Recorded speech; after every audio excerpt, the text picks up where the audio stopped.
کسی سے جانے انجانے میں کفر یا شرک ہو گیا تو کیا نماز روزہ وغیرہ سے تجدید ایمان ہو جاتا ہے؟ کفر سے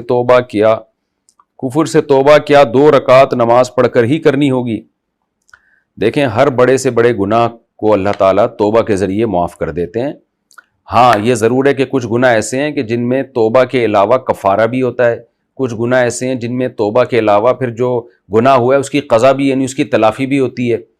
جیسے آپ نے قسم کھا کے توڑ دی تو گناہ ہوا، توبہ بھی کرنا پڑے گا، آپ کرنی پڑے گی، اور کفارہ بھی. رمضان کا روزہ آپ نے توڑ دیا تو توبہ بھی کرنی پڑے گی آپ کو، اور 60 روزوں کا کفارہ بھی دینا پڑے گا.